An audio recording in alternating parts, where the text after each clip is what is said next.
You're listening to the Today in Manufacturing podcast. Hi, I'm David Manti, and welcome to a new episode of the Today in Manufacturing podcast. With me this week are Jeff Ranke and Anna Wells. We're the editors of Manufacturing.net and Industrial Equipment News, and we each have more than 15 years' experience covering the manufacturing industry. Every week, we cover the 5 biggest stories in the industry and discuss the implications they have moving forward. Please make sure to like, share, and subscribe to the podcast. You could also help us out a lot by giving the podcast a positive review on whatever platform you use. Finally, if you want to email the podcast, you can reach any of us at Jeff, Anna, or David at in.com with email the podcast in the subject line. Anna, we're not live this week. We are not, and I am fine, and that's all I'm bringing to the table today. Nothing else to say. No inside jokes here. No inside jokes here, and as to whether or not we could curse more just because we know that they'll get it in post. Exactly. However, we are live almost every other Friday, though we won't be next Friday. However, the following Friday, we'll be live at 1:30. Try to keep up with that, yeah. If you want to join us on YouTube, we'll keep you, up to date on that. All right. Before we get started, we have a word from our sponsor. Oil Eater's household cleaners, industrial cleaners, and industrial equipment are specifically designed to replace dangerous solvents and are used throughout the world. Our safe water-based formula dissolves grease and grime for almost any surface and leaves a fresh, non-chemical scent. Our ultra-concentrated formulas are perfect for light, medium, or heavy cleaning and can be used on shop floors, in parts washers, to clean equipment, and more. VOC compliant, Oil Eater will do an excellent job in a multitude of applications, safely and cost-effectively, while reducing your chemical usage. Safe for the user, safe for the surfaces being cleaned, and safe for the environment. For more information, visit oileater.com or call 800-528-0334. All right, and we're back. Before we get to top stories, I got to apologize to you guys. I just got back from a week on the road in Anaheim, and I'm a little squirrely today. No way. Yeah. Really? I mean, more so than normal. So A lot of rust. So watch out. We're kicking it off of every corner here. You're going to come in hot and just fade? By the time we get to closing thoughts, David's going to be on one knee. That was the story of this morning. It's just came in like, how is everybody doing? Good. Let's all catch up. Sat down. Could have just fallen asleep right there. All right. Our top story this week. And by top story, I mean our first story this week, more rust getting kicked off. There we go. Super heavy EVs pose traffic accident risks. Traffic fatalities are on the rise, and new super heavy electric vehicles could make things even worse. Auto industry experts are concerned that new electric trucks and SUVs are so heavy that they could make auto accidents even more dangerous than normal. For example, the 2022 GMC Hummer EV weighs 9,000 pounds with a 1,000 horsepower motor. The old H2 weighed about 6,400 pounds. The Hummer EV is at the top end of the super heavy electric vehicle, but many EVs eclipse 5,000 pounds, like the Audi e-tron, Lucid Air, and Cadillac Lyriq. According to Consumer Reports, some of these vehicles need more than 160 feet to fully stop when traveling at 70 miles per hour. And the average is around 120, tops out at 140 feet. So keep your distance out there. Yeah, for sure. It's crazy how heavy these vehicles are getting, but it's not exactly an issue that's exclusive to EVs. I think it could get worse with EVs, right? But it's already something that's happening in the U.S. market. We've transitioned a lot from smaller passenger vehicles to SUVs and trucks. Just in my lifetime, if you look at the change in the average vehicle weight, it came in a little over 3,000 pounds in the early 80s, and now it's above 4,000 pounds. Mm-hmm. An existing pickup truck can already weigh 6,000 pounds, right? So that's already deadly at high speeds. You get all that gear in there. Then you got all the gear, yeah. Mm-hmm. Well, and if you want to talk about weight too, delivery trucks are very heavy. Even not just like tractor trailer trucks, but like the average FedEx truck, I think weighs like 5-6 tons. Oh, wow. And think about how many more of those are on the road right now with this explosive e-commerce and stuff. So we're already there. You know what I mean? This is already a problem. And there's an unfortunate imbalance, I think, between people who are choosing to drive smaller, lighter vehicles. They're not they're not as safe now on the road, unfortunately. And the people in those bigger vehicles are actually safer because it's safer to be in a heavier vehicle in a crash. But the real loser in all of this, I think, is clear, and that's the pedestrian who, I mean, for years now, they've been saying that it's your capability of surviving an impact from a vehicle is getting less and less as these vehicles get heavier. And so I hope that the automotive industry can continue to focus on technology that enhances a driver's ability to see pedestrians, to stop effectively, to stop faster. Alerts are becoming more and more common with systems that can even like apply the brakes when they see human movement. I know Toyota has done a lot of work in that area. Yeah.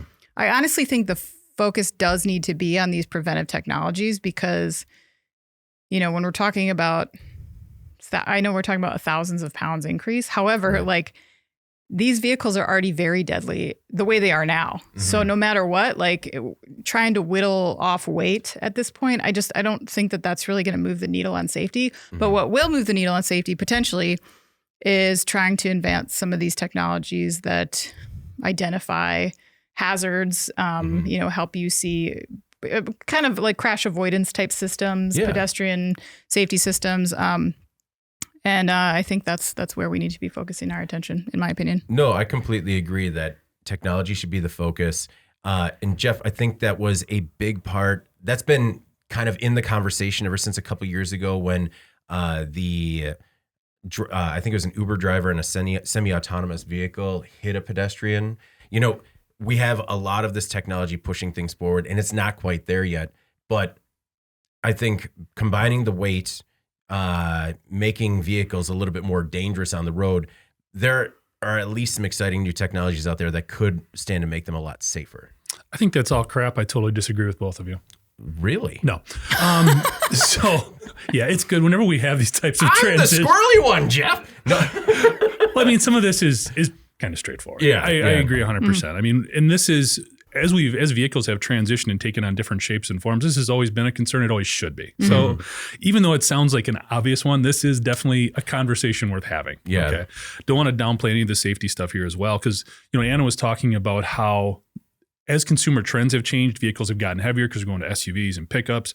But I mean, when you come out of an era like the late 60s, early 70s, where we were talking about muscle cars and big vehicles, and we transitioned to more fuel efficient vehicles that were smaller, and we hadn't perfected a lot of that like roll cage safety type stuff yet, there was equal concern there as well.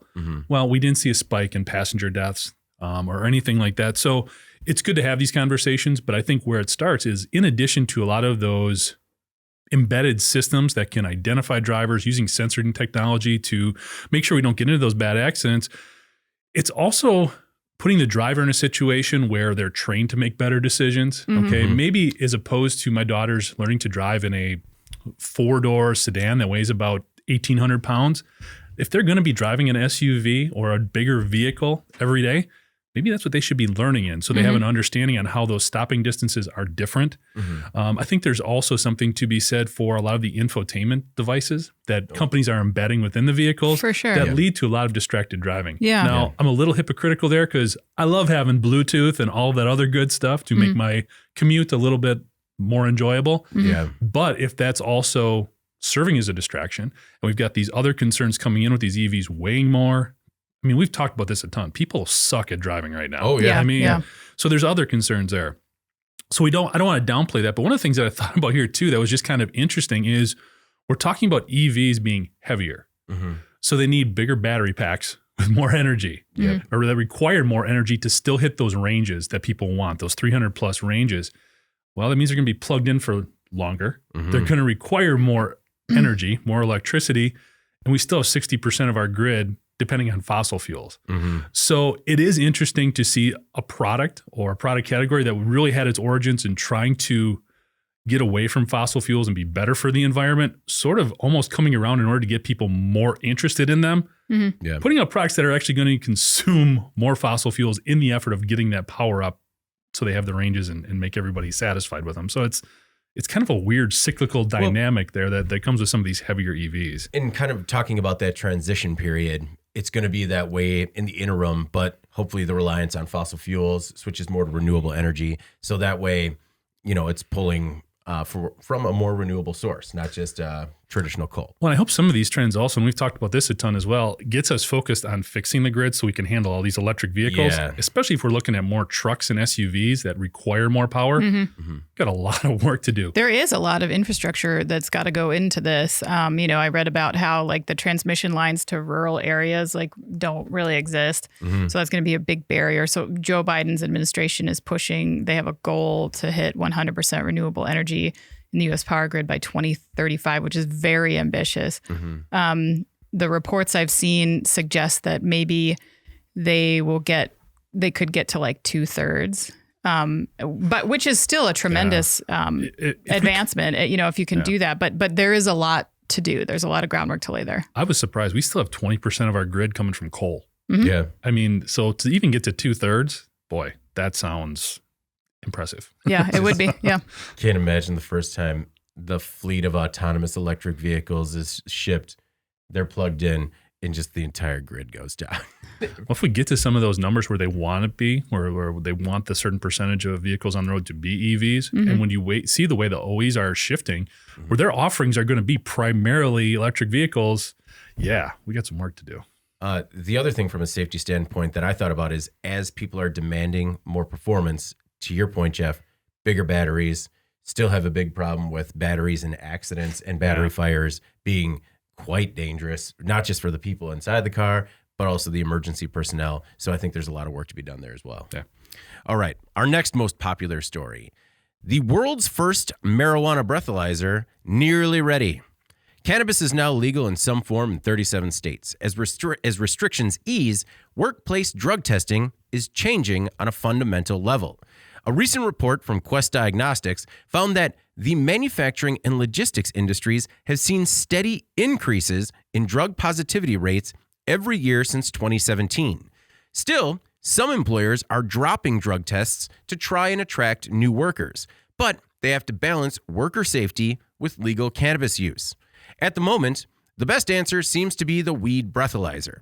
It's called the Hound, and it's preparing to enter the market soon. The Hound uses single-use cartridges and provides a result in 20 minutes. A handheld device collects the sample, which is then plugged into a base station for analysis. Hound Labs, the company working on the Hound since 2014, is planning a soft launch in Q3 2022 and will be in the market by 2023 with an already long wait list. According to Nina French, president of Employer and Law Enforcement Solutions, the Hound can help every kind of employer, large and small, preserve talent. Employees want to consume cannabis and know that they won't be penalized, according to French anyways. No one wants to be fired, Jeff, for something they did off the clock. Now, the important part is that off the clock, it's off the clock, and then it's out of their system by the time they're on the clock. I get the nature of what you're saying, so I'll just leave it at that. Because there are some things off the clock that you should definitely be fired for if you do it. But maybe not this one. All right. Agreed. What I would say overall, regardless. Personally? You're just going through my hit list? We're not going to go there. All right. Here's the top 5. I only knew 3. So this could be educational. No, agreed. Because, people are getting fired over tweets nowadays. So, that's a whole other rabbit hole. There's a different breathalyzer you need for that. Now, specific to cannabis use in the workplace, it is evolving for employers, trying to make it safe, but also abide by state law. Yeah. So first and foremost, doesn't matter what it is. If you're testing somebody for something, accuracy is always better. Okay. So the more accurate we can be on this stuff, the better.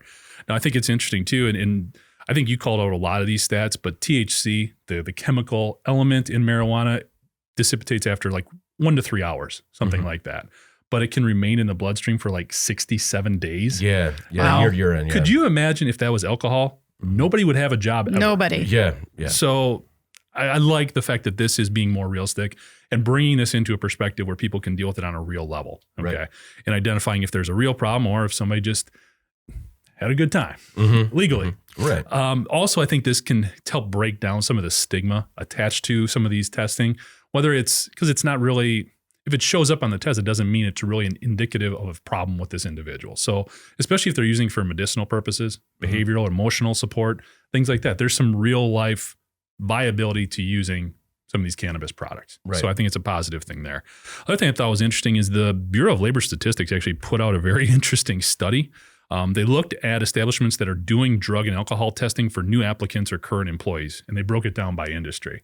So you mentioned transportation and warehouse, definitely the most at almost 60%, 55%. Yeah. Utilities came in second, about 10 percentage points less than that. And manufacturing was right up there as well at almost 30%. So what that shows me is the need for this type of tool is growing because more folks are doing these types of testing.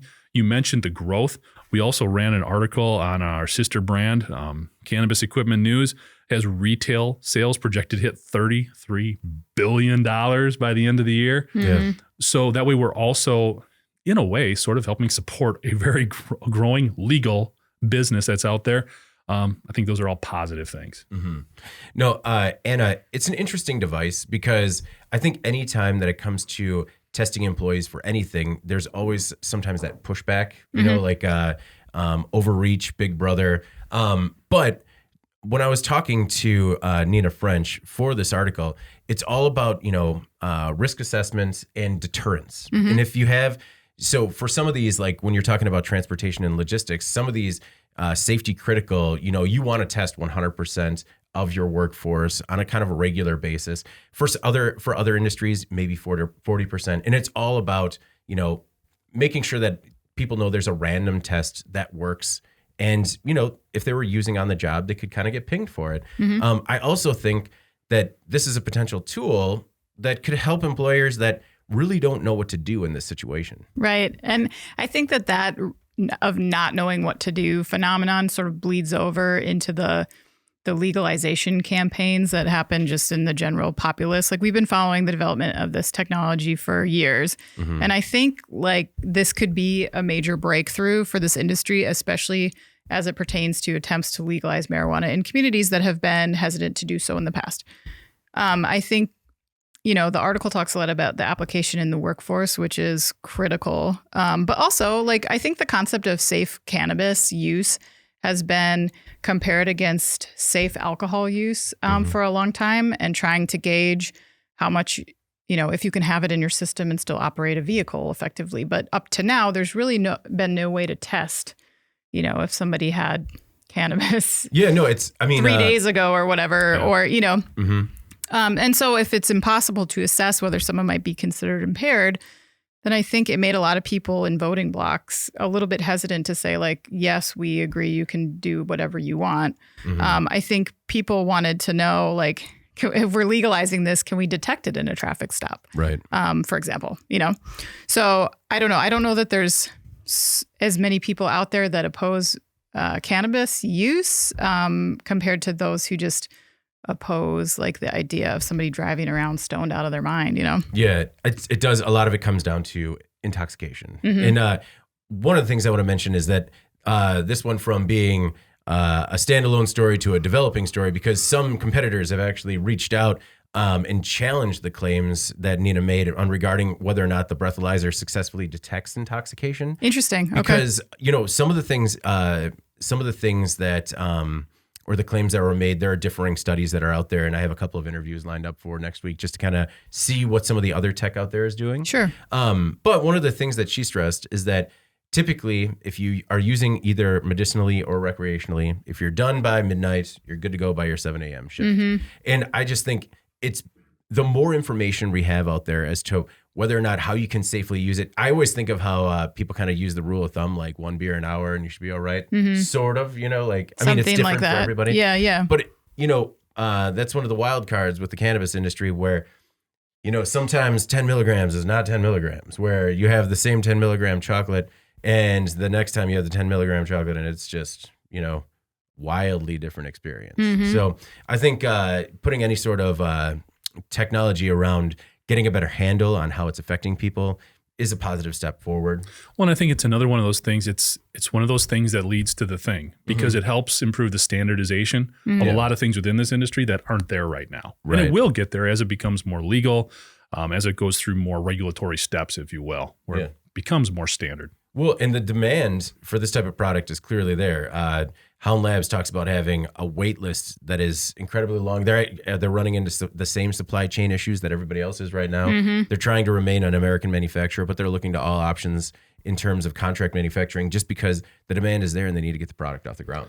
So in your opinion, David, there's 14 states where marijuana is not legal in any way, shape, or form. Right. Would industries within those states be looking to possibly have this just to catch their employees potentially doing something that's illegal?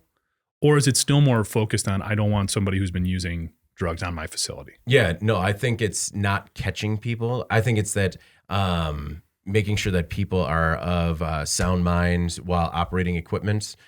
Possibly you say they're a fork truck operator or working a machine that, you want to make sure. I know that there's been a lot of testing after the fact, after an accident happened. But I think that's how it could be used in states where cannabis still remains illegal. Because, we're in Wisconsin, we're in a state where it remains illegal. Right. But I've talked to many companies that no longer test their employees for THC because it was just weeding too many people out. Oh, it's too aggressive right now. The workforce can't withstand that. Yeah. You know? Well, you think insurance companies would be all over this too? Potentially reducing premiums and things like risks. Absolutely. All right. Our next most popular story.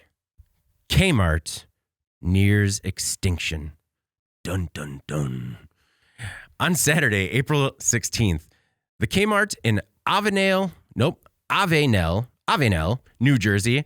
I try harder because they're smaller communities, but man, at least most of them hear our podcast and all reach out. Sorry, Wenatchee. You have nobody left in Spokane. Okay. Spokane is how you say it. No, Avenel, New Jersey, and it's going to close for good. Once this Kmart shutters, only 3 stores will remain in the U.S., and it used to have more than 2,000. Kmart used to be huge. You could get a meal, the latest CDs, and back-to-school supplies all in one trip, and if you were lucky, one of them was a blue light special. Kmart's decline has been slow but steady as it struggled to compete on price with Walmart and compete on style with Target. The company filed for Chapter 11 bankruptcy protection in early 2002 and announced a plan to close more than 250 stores.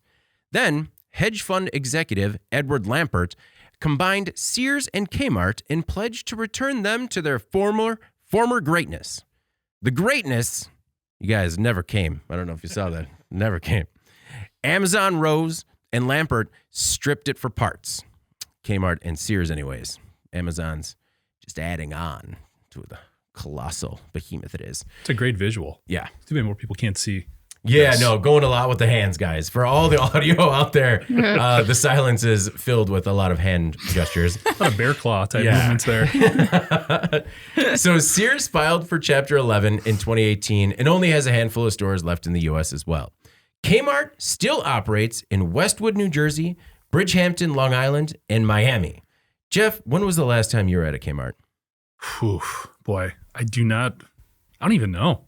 Yeah. And I think part of that was for whatever reason, like where I grew up, it was a lot more of Shopko, which was more popular like in the Midwest and Western states. Not sure if everybody's heard of them, but this kind of reminded me of them, not just because I had the wonderful experience with the birdseed in the back of Shopko's warehouse when I was in college, but also just because I think a lot of these retailers get into this situation where they want to have everything. Yeah. I think Kmart got really overextended. I know Shopko did. And in their instance, just from a personal experience, they did have everything from consumer electronics to apparel to household goods. And when you went in there, at least when I did, I knew I could find a good deal on consumer electronics. And I waited till like workout gear went on sale. Right. And that's when I would go in there because to buy some of the other things like laundry detergent or a gallon of milk, it was more expensive. That's where they were trying to compensate for the lower margins on other products. Well, when consumers have a lot more options, they're going to figure that out. Right. And I think that's where Kmart ran into a lot of issues. They tried to have all of these different offerings and suit everything for everybody, not just in breadth of product, but also depth. Having A, B, and C options from a pricing perspective, that just leads to a nightmare if you don't pull it off. And I think one of the things, and I saw it again in Shopko, in the last couple of Kmarts that I was in 20 years ago, they were not nice stores to be in. Mm-mm. They were not fell off a pleasant. cliff. Yeah. When you go into a Target, which basically does the same thing, Target stores are bright, they're clean, they're nice, they're constantly renovating and updating things. So I think there's sort of those two variables that people underappreciate when it comes to retail locations right now, is terms of sort of picking your niche. Yeah. And also understanding that environment and that branding is so important now because there are so many options. And it is so easy just to go on Amazon and order a bunch of stuff. If you're going to go to the store, it needs to be a little bit more of a pleasant experience. Yeah. There was a Kmart in my hometown, and it was the big deal. Like, you went to Kmart for all your general merchandise, and you went to Pick and Save, all in the same strip mall. Pick and Save was the grocery store. And it was, every Saturday and Sunday, that was the weekend.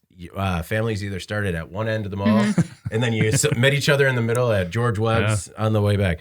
But talking about the transition, Kmart was that clean, bright shopping experience like a Target. But then once the changes in management happened, all of that went out the window. And then it was just more bargains on the shelf and not really a focus on presentation, from my own perspective anyways. Anna, what were your thoughts? Any nostalgia when it comes to Kmart and how it's slowly, we're only probably a year out from the special Netflix documentary on the last Kmart. Right, exactly. Yeah, if there were some blue lights available on eBay anywhere, I would try to find that. David's looking right now. I don't know. I know people weren't clicking on this story because they were surprised. I think a lot of people probably were like, there are still Kmarts left. Yeah, exactly. And everyone's got a theory as to what Kmart's problem was. The Harvard Business Review at one point said Kmart had no niche, as Jeff just said. Right. Another theory was that Kmart diversified too much into non-core areas over the years. Others blame the store's downfall on being acquired by Sears. And it filed for bankruptcy twice. I don't know. Kmart, like the last time I was in a Kmart, I just, like you said, I remember it feeling like dark, depressing, cheap. Like it was not a nice place to be. All of those things probably factored in, but again, I think the overarching pressure of Americans relying less on brick and mortar retail that just doesn't leave you any room for error, So unfortunately, at some point, there's just going to be too many of these places and they're going to start getting picked off. Target and Walmart, you know where you are, you know what you're going to get. Even with places like Dollar General, which I think those are popping up everywhere, you know where you are, you know what you're going to get again. So I think that that's probably taken a lot of market share from some of these lower cost retailers, dime store retailers, as you might say. The other thing is like Kmart has a website, but you would never know that because they don't advertise themselves well. Oh. And you can buy things on Kmart.com? Yeah, you can. But again, no one knows about that. They've never advertised themselves as a digital company. The old shelves? No. I know. It just says deals. Yeah. I don't know. It's just unless you're promoting yourself as this sort of robust, unique digital brand, then there's so much competition out there that you can't just slap up an e-commerce site and expect to transact that way. You're essentially going toe to toe with Amazon at that point, or Target.com at that point, who have the logistics and, to back that up. They can offer you free shipping. They can offer you really fast delivery because they have the network of warehouses to get those products to you ASAP. There's nothing notable to bring to the table when you are Kmart. And so I think they just became another victim of that sort of digital one-stop shop. And I don't know at this point, even in the last 20 years, what they could have done really to they were just so far behind. How do you catch up to that? It was too late. No, it was the same when, so I grew up by a Kmart, and then when I went to college, I worked at Sears, and you saw the same transition happen where Sears was where everyone shopped on Sunday morning. I worked in the marketing department, had to have the signage up because people were going to go crazy. And then you just saw how everyone was changing to e-commerce and making changes in the storefront, and Sears was just playing catch up, and they were losing market share very, very quickly.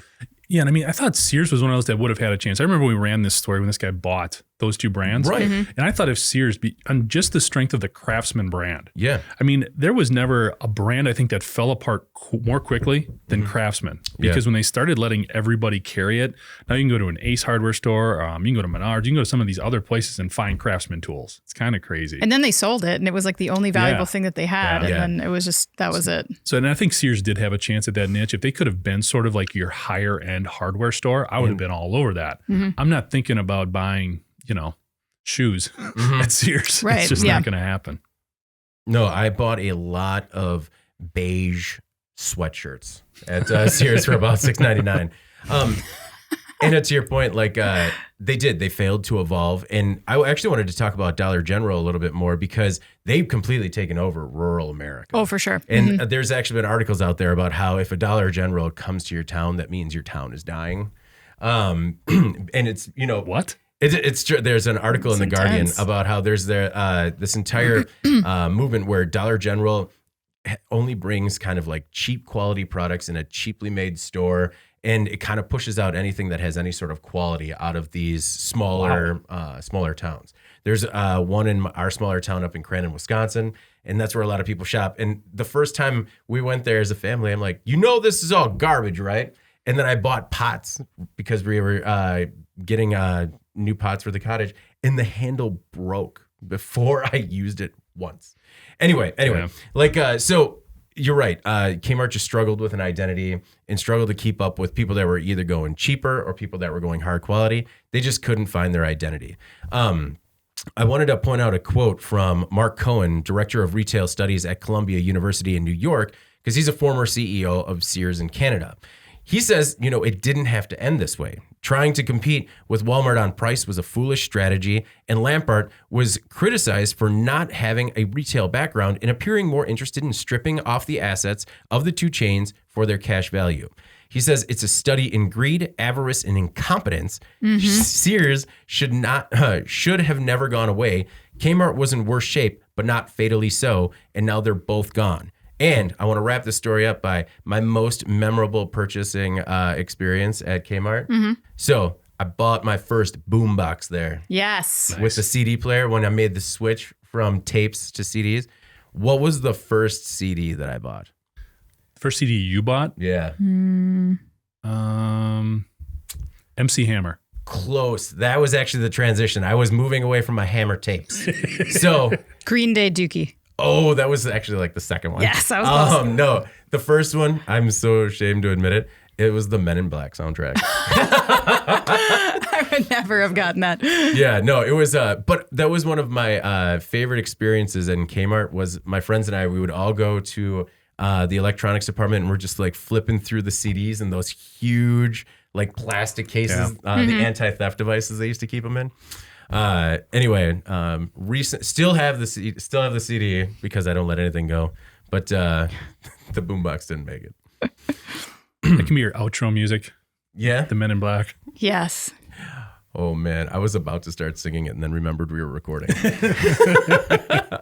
All right, our next most popular story this week: cops confused over pulling over driverless taxi. On April 1st, the San Francisco Police Department pulled over a Chevy Bolt for not having its headlights on. Much to the officer's surprise, the car was empty. The car was owned by Cruise, a driverless taxi service company. When the police officer began walking back to his car, the taxi moved forward, through an intersection, and before it pulled over again and then turned on its hazards. Now, Cruise says that the car behaved as it was programmed. Cruise is a GM subsidiary that began the driverless taxi service in San Francisco in February, where users can request rides on an app from 10 p.m. to 6 a.m. And I had to check that twice because it seemed like weird times. The company did state, Jeff, that the police department has a hotline to call for these situations. And apparently the officer didn't have the number or read the bumper sticker. I don't know. Well, I don't know. I watched the video. I give these cops a hats off. I mean, I think they did a good job keeping their cool and just managing the situation. Yeah. I think I would have gotten extremely frustrated. They were legitimately just trying to figure out what was going on here. You would have kicked the car. I would have shot the tires out or something. I mean, shoot the tires. Well, seriously though, they get in there, nobody's there, and then it pulls away. It was something out of Knight Rider or something. Yeah. I mean, Kit playing tricks on the cops. Oh, yeah. So I give them a lot of credit for the way they handled it and not escalating the situation, because they had a ton of people just around them with cell phones recording the whole thing. Yeah.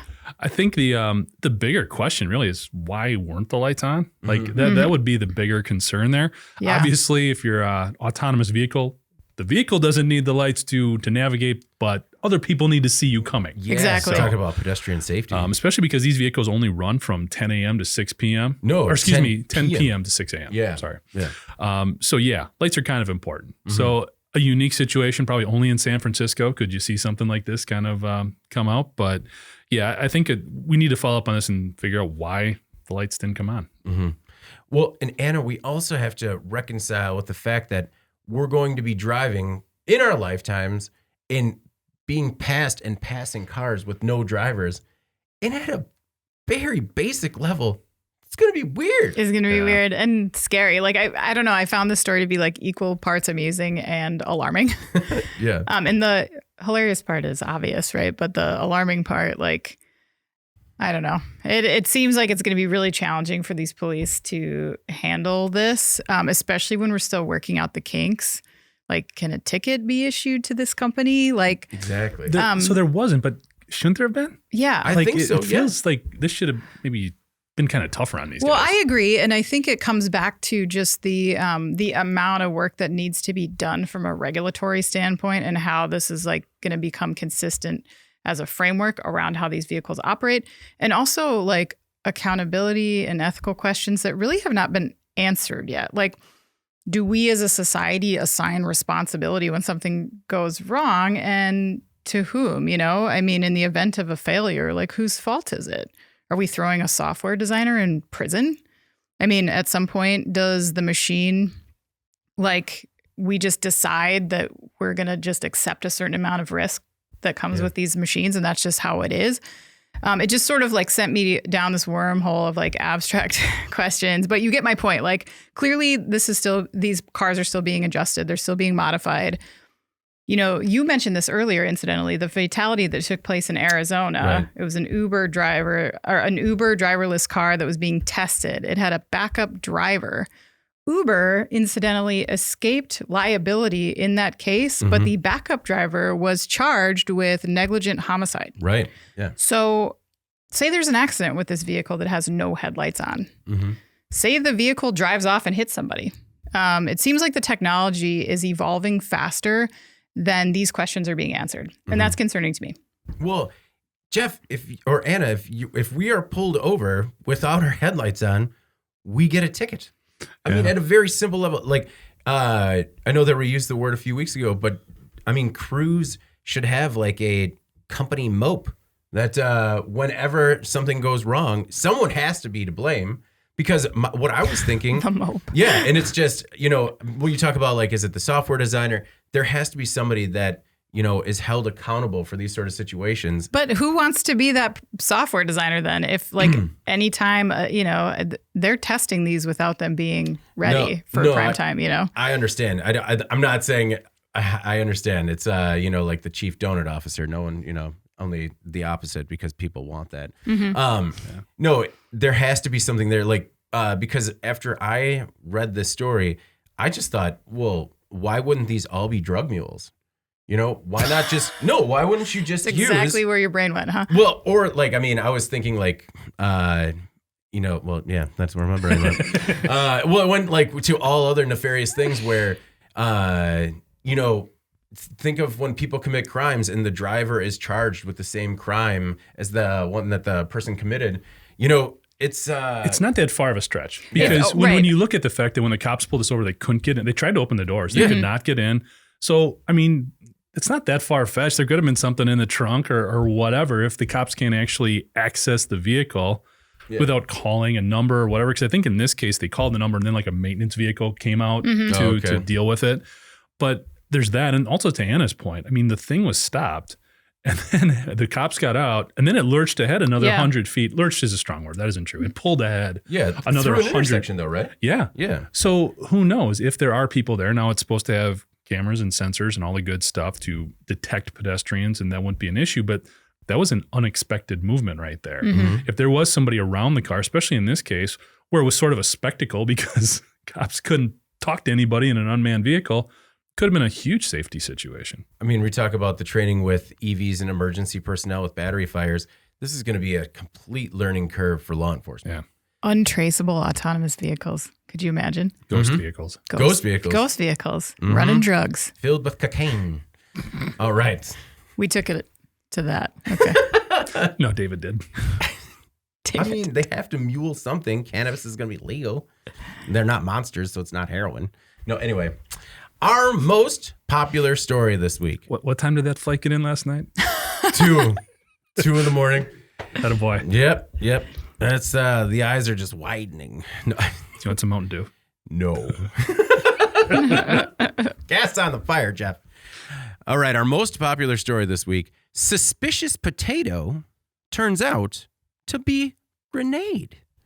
Workers at the Mr. Chips French fry factory in New Zealand received a bit of a scare last week after an unusual discovery on the conveyor line. Some 100,000 potatoes had just been delivered and were running down the belt when an employee saw what he believed to be a muddy stone. It turned out to be a grenade. A coworker who had, quote, seen a lot of war movies, confirmed his suspicions, and moved the grenade to a more secure area. He was clearly the most qualified man for the job. I've seen Apocalypse Now 13 times. There's a pin in it. You'd have to go back to like John Wayne, Scenes of Iwo Jima to see these grenades, though. I mean, the bomb squad arrived and determined that it was an inert grenade, or a, quote, mill bomb, which are about 80 years old and date back as far as the First World War. Jeff, what is crazy is that this is not uncommon. Grenades are discovered in potato fields in Europe apparently all the time. And it is, however, unusual to find them in New Zealand. I was waiting to see what you said after you said, this is crazy because there's numerous things that were crazy with this story. So this is like the pineapple type of grenade, which I've never actually seen. Okay. Those haven't been around obviously for some time. So it is crazy there. I think the one thing, on a serious note, if we can, I don't know if there is a serious tone for this story. Let's get serious. It does add a lot of credence to a lot of that machine learning technology, a lot of the machine vision inspection equipment that we talk about a lot. And a lot of that stuff is what's now being used in unmanned drug mules, cars. So that technology, in addition to supporting a number of future technologies, has obviously a huge quality application right now in identifying this stuff before it comes into a production area, ideally. All those cameras, all that different inspection, quality equipment, quality assurance equipment definitely has a place. We talk about that a lot in food manufacturing, especially. Now, there you're looking at very small pieces of metal, not a hand-sized grenade, but usually not still. a grenade. Well, with the food manufacturing brand, I've become accustomed to talking about how many, bugs and pests are allowed in food. Yeah. You just never think, we need a number for grenades? Did you look this up? I know you did this story, Anna. Did you look up like the effective range of this particular grenade? Like, just say it could have. No, I did not. If you had an idea, what would you guess? Like, how far away would you have to be with, be safe if you were uncovered or something? Like an old ass grenade from this particular one. Yeah, no clue. Okay. It's like 60 square feet, so it's got a good blast radius too. Yeah. So if something did happen in a congested production area, this could have been horrific. I mean, talk about how I don't need to say what's crazy. You don't have to say this could have been bad. I did borrow that from you. That is usually your line. Yeah. Oh, and what you wouldn't believe is that this grenade. Yeah, this is bad. Yeah.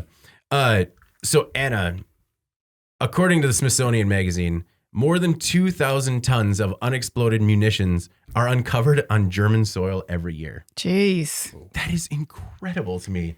Still, and before any construction project begins in Germany, the ground must be certified as cleared of unexploded ordnance. I mean, if you're putting up an addition to your house, a guy has to scan it for bombs.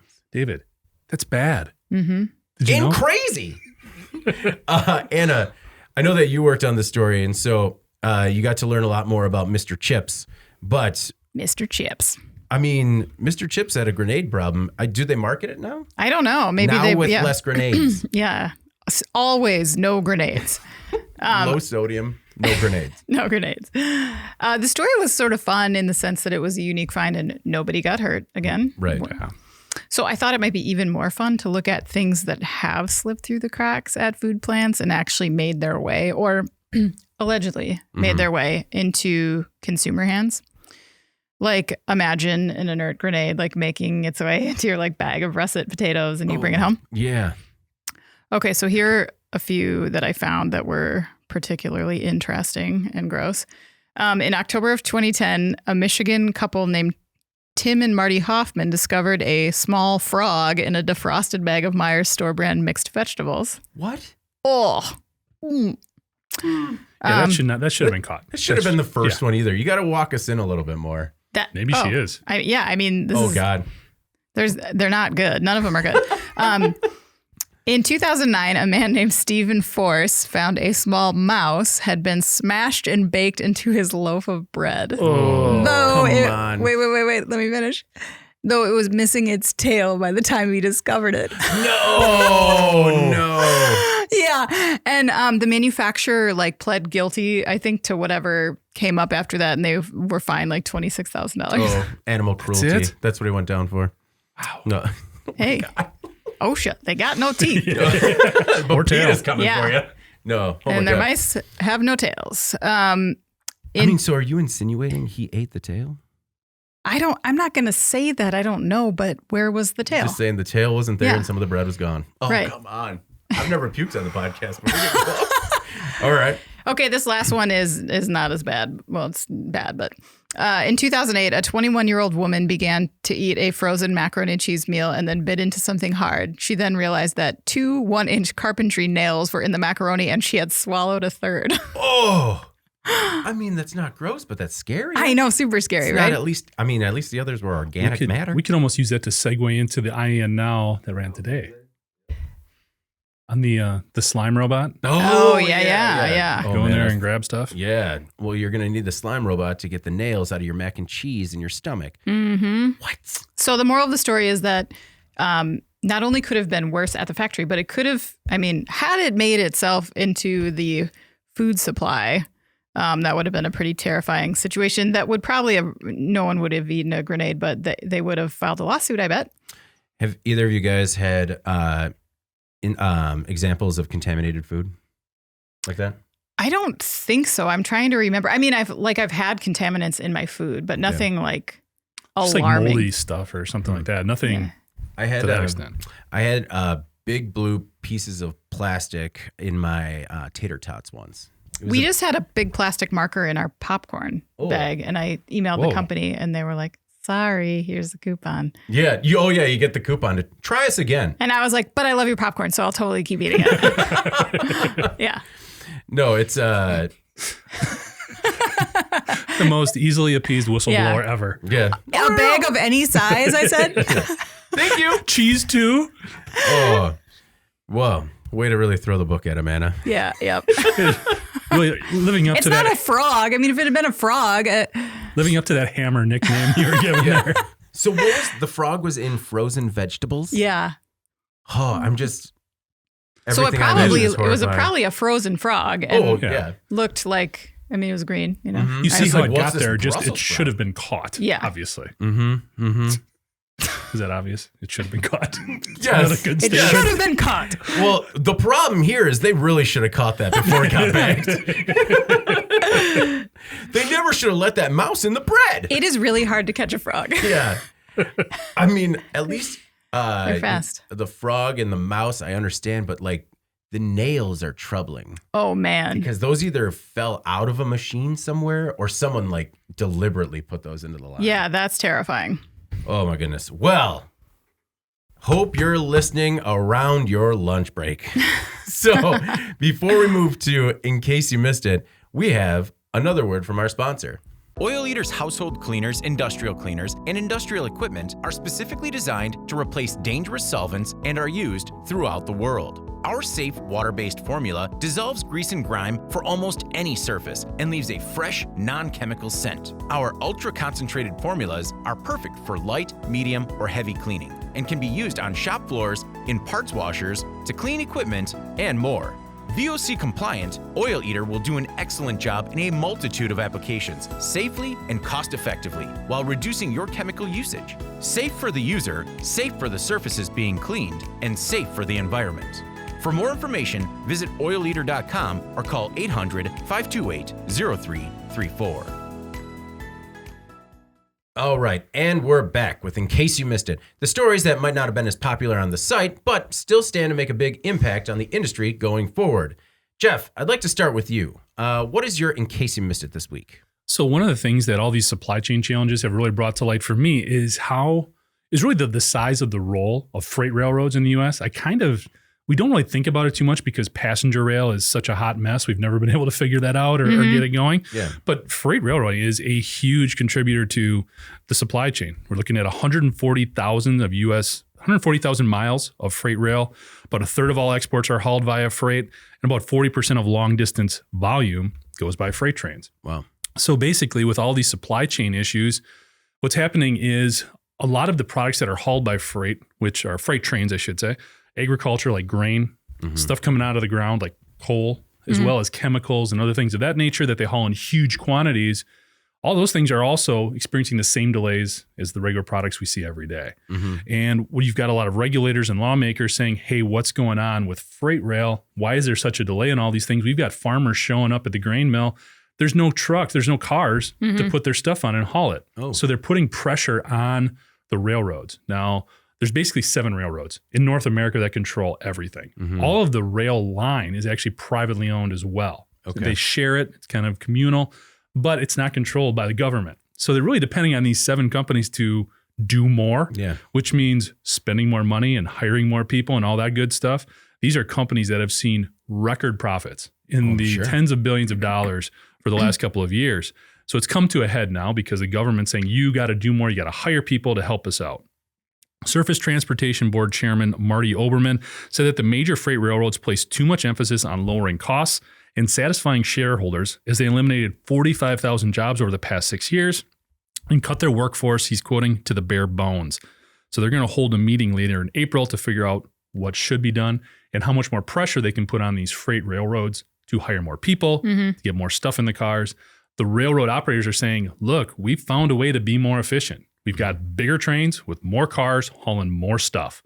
What else do you want us to do? And it's an interesting crossroads between trying to fix a societal problem with private businesses and how much can the government really do to force these guys to expand their business.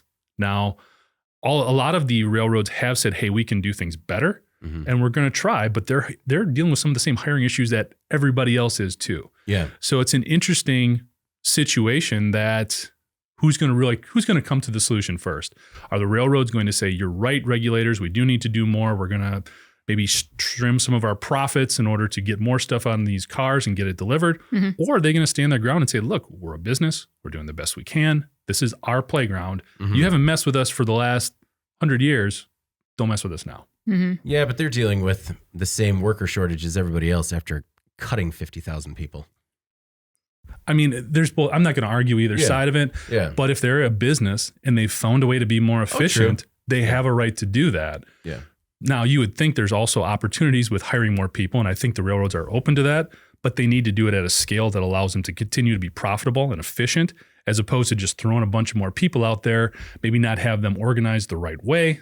Because you could have more people there. You still need more cars to get on the tracks to load this stuff and get it where it needs to go. And then have a place for it to go to be unloaded. So it's sort of a little bit of a chicken and the egg thing too, which do you need to have in place first? So Anna, Jeff said 7 companies. I was convinced there was only 4 railroads.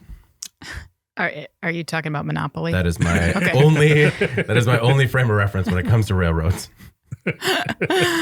You had me worried there for a minute. I was like, oh no. Yeah, no, I believe it's Reading, Pennsylvania. No, it's pronounced Reading, I think. Oh, I thought it was the Reading Railroad. I don't know. Oh, It's okay. READ. It's how it's spelled. I know, but there's a Reading, Pennsylvania. Oh no, there's Reading Railroad, like whatever the railroads were on the Monopoly board. Yeah. Oh, I don't know. All I know is that there's 4. Someone tell us. Yeah. Trivia. Yeah. Right? If this was live, we'd have people coming to our help. Anyway, mine, in case you missed it this week, is the Department of Labor finds pay practice abuses with warehouse workers. This is a story that was by Nolan Beilstein about how the U.S. Department of Labor's Wage and Hour Division investigators recently discovered 3 San Diego area customs warehouses were violating the Fair Labor Standards Act. The employers, OMG Global Logistics, Atlas Freight Forwarding, and Columbia Export Group, were ordered to pay about $2 million combined in minimum and overtime back wages to employees. So these companies were paying wages as low as $2.50 per hour, and also used Mexican affiliates to pay employees, which made it look like they were working in Mexico rather than in the United States. So some workers were making a daily international commute to work at these warehouses, and this whole situation affected about 104 workers at the combined companies. Columbia Export didn't pay minimum wages or overtime specifically. OMG Global Logistics, OMG Freight Forwarders, and the owner, Oscar Mayer, paid below minimum wage and denied overtime wages. They also paid workers via an affiliate's payroll in Mexico as direct deposit in Mexican pesos. Atlas used the payroll of a Tijuana-based affiliate to pay workers a flat rate in Mexican pesos for all hours worked. The acting wage and hour division administrator, Jessica Lumen, said, quote, "No one should be paid as little as $2.50 per hour." Yeah. I agree. Yeah. Not going to get a lot of pushback there. The reason I chose this story was because when it came across my screen, I couldn't believe it. Mm-hmm. I guess I didn't see how long they had been operating this way, how they had all seemed to have figured out this workaround where they were paying through a Mexican affiliate, but no one deserves to be paid a wage of $2.50 an hour. My goodness. Not in the U.S. No, I'd agree. It's you just wonder where the moral compass is, because this isn't one guy figuring out a way to do this. This is a collective that's gotten behind this as a quote unquote best practice. Mm-hmm. It's why they did it. It's just hard to reason. It's hard to reason. When I was 14 working at that Pick and Save, I made $4.25 an hour. Yeah, I think that was the minimum wage. I'm going to start tabulating every job that you've referenced having, mm-hmm. and then see what the total is at some point, because we've worked together for 15 years at least. Yeah. And there's 3 in there. I feel like you've worked at all these other jobs like 15 minutes each. The lowest was 3 days, but some of them I had longer stints, but the number's high. The number's real high. Anna. You're like Kaiser Soze. You're like, back when I was working at the prison in El Paso. Okay, so the prison gig wasn't that bad though. No, I had a lot of friends. El Paso, that was the problem. Yeah, no, it was the heat. Anna, what's your in case you missed it this week? Sure. So last year, Amazon made some super lofty pledges to make it the best place on Earth to work, and also the Earth's safest place to work. And since then, serious injuries among Amazon warehouse workers went up 15%. And this comes despite the fact that Amazon invested some $300 million into safety programs. Oh, man. I know. So I think it's laudable that Amazon's taking an approach to invest money into safety programs. I do. That's training, right? Mm-hmm. But I think we all know from seeing stories over and over again about workplace accidents and safety issues that this stuff only goes so far as like the culture that supports it. Mm-hmm. And by that, I mean, like, Amazon needs to also be sure that it's not making safety take a backseat to these aggressive KPIs. Something I assume may be happening because we've seen it applied on the logistics side of that business, mm-hmm. after Amazon faced a ton of backlash in the last year or two about the expectations facing its drivers. Yeah. How they say they were kind of forced to speed. They were driving aggressively, not taking breaks, just to achieve these requirements and expectations that Amazon had of their delivery rates. So Amazon CEO Andy Jassy has since said that the company is looking internally and asking employees to describe their pain points so they can continue to make improvements in safety. Though, again, this has to be top down. And for Amazon, top down is corporate, but it's also like warehouse to warehouse because it's not just, it can't just come from a CEO that you may never share a room with ever in your life. It's a huge company, right? Right. Some people, for them, it's their day-to-day work culture just in that individual building. Amazon needs to get a handle on that, and I don't think they do.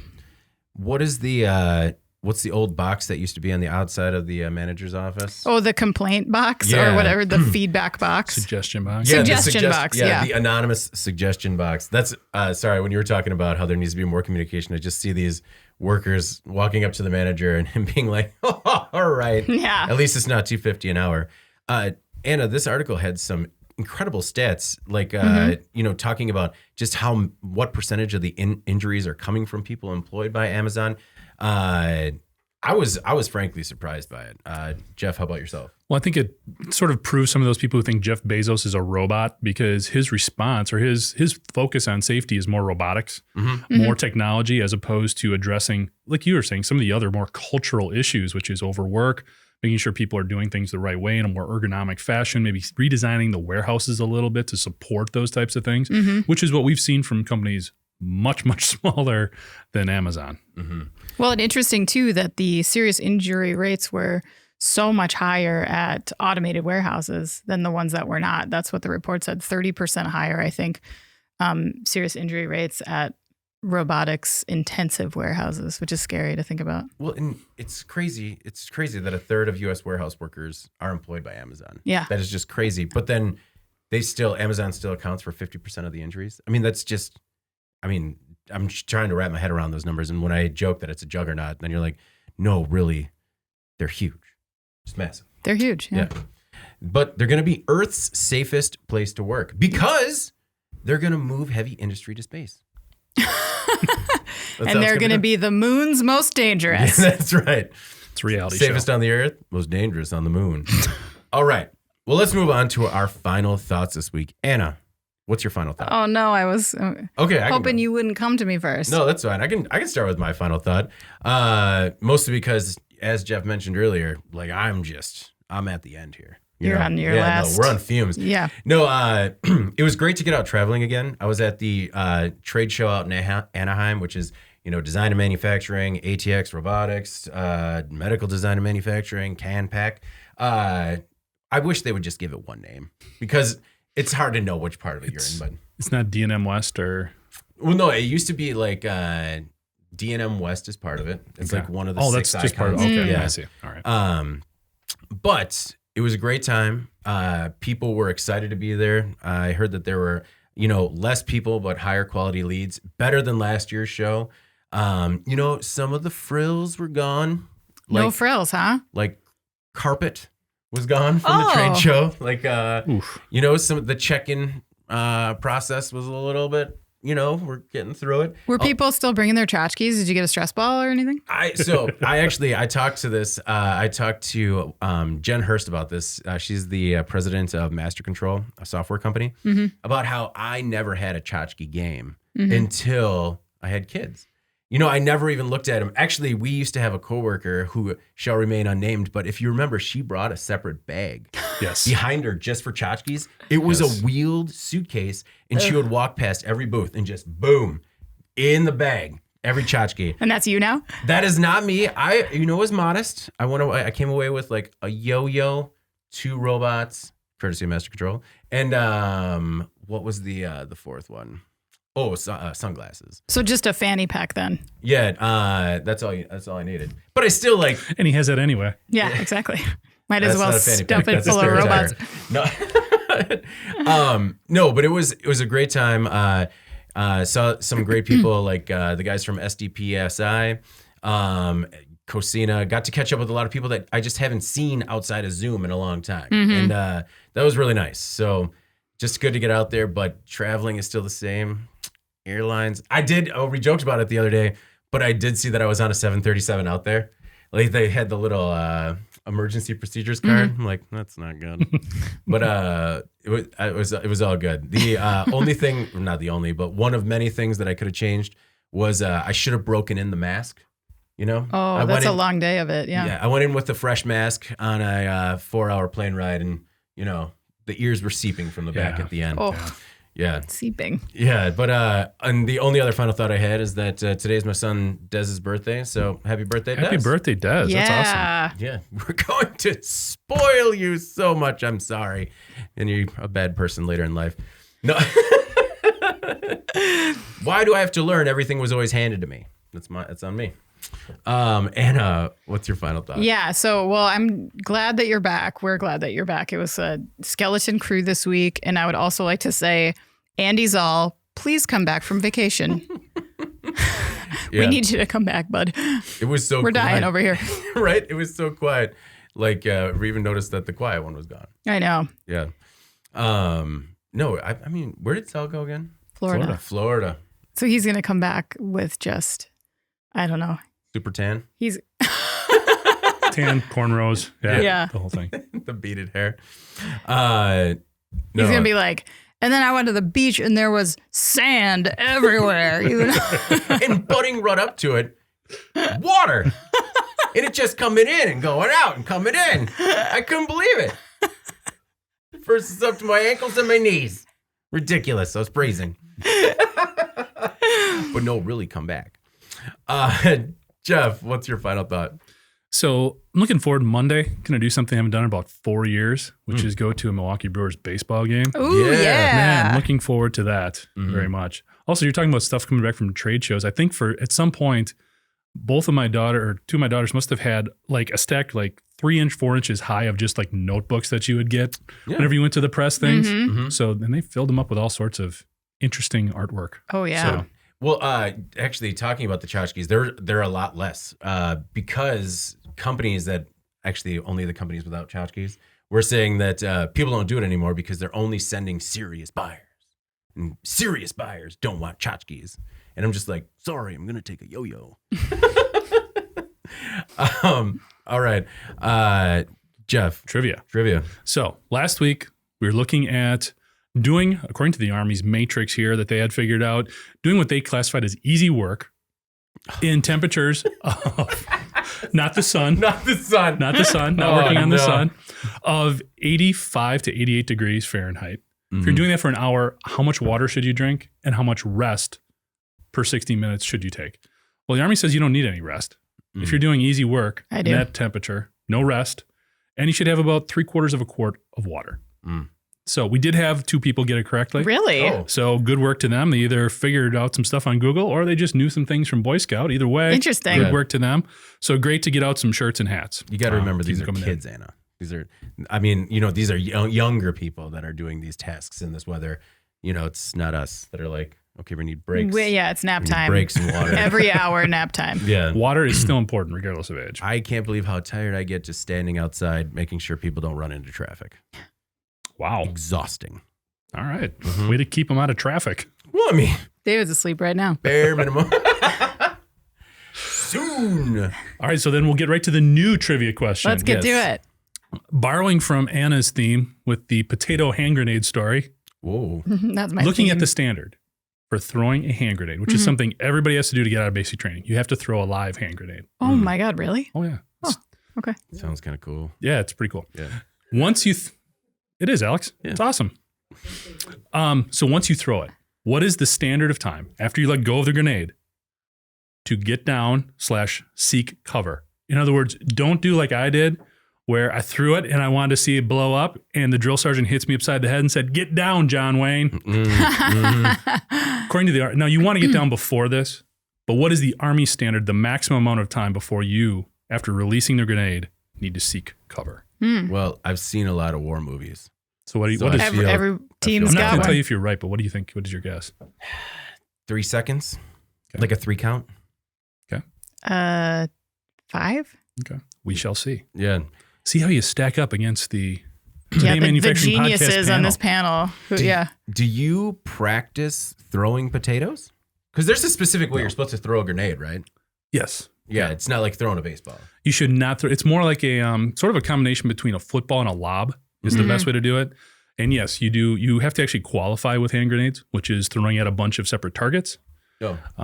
So you do have practice with dummy grenades, which are the same thing. They're just not as potatoes.